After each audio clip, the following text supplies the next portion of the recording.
गावडे यांच्या स्मारकाच्या अनावरण प्रसंगी तुम्ही आला, काय भावना? चौकुळ गावाला सैनिकी परंपरा आहे आणि 4 शहीद जवान हे ह्या गावाने दिलेले आहेत। आज त्यांच्या पत्नी सीताबाई आणि त्यांचे चिरंजीव यांनी अतिशय सुंदर असं स्मारक हे या गावामध्ये उभारलेलं आहे आणि त्याचबरोबर केवळ आपला अर्धकृती पुतळा उभारला नाही तर शहीदांचं स्मारक सुद्धा त्यांनी या ठिकाणी उभारलं। ही एक अभिमानास्पद बाब आहे।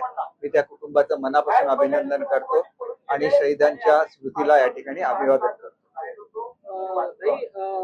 बऱ्याच प्रकारात आपण स्पष्टीकरण दिलात, तरी सुद्धा सिंधुदुर्ग जिल्ह्यामध्ये विशेषतः तुमच्या मतदारसंघामध्ये तुमच्या विरोधात आंदोलन करण्यात येत आहे। ठाकरे शिवसेना पण हे आंदोलन होत आहे, नेमकं काय सांगायचं? हा सगळा राजकीय डाव आहे, नाहक बदनाम करायचं। आपल्याला माहिती नसतं कोण कसं आहे। एखाद्या मंदिरामध्ये गेल्यामुळे जर आपली ओळख झालेली असेल तर ती कशी व्यक्ती आपल्याला समजू शकत नाही। त्याच्यामुळे माझा त्यांच्या या प्रकरणाशी काहीही संबंध नाही।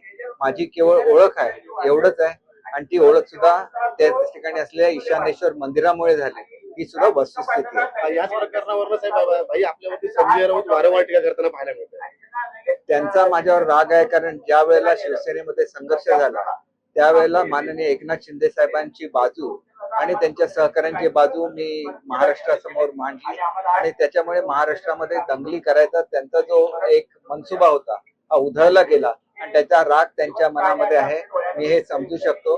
पण माझा काहीही संबंध नसताना सातत्याने माझं नाव घेणं हे चुकीचं आहे। त्याच्यामुळे महाराष्ट्राची जनता ही जे राजकीय षडयंत्र आहे याला बळी पडणार नाही याची मला खात्री आहे। भाई एक काय प्रकार आहे, कारण संजू परब यांनी एक आरोप केला होता की पैसे घेऊन तुमच्या विरोधात आंदोलन ठाकरे, मला याच्यावर काहीच बोलायचं नाहीये। हे सगळं जे काही चाललेलं आहे ते एक राजकीय षडयंत्र आहे आणि माझा खरातांच्या या प्रकरणाशी काडी मात्रही संबंध नाही, हे मी अत्यंत स्पष्टपणे सांगतो।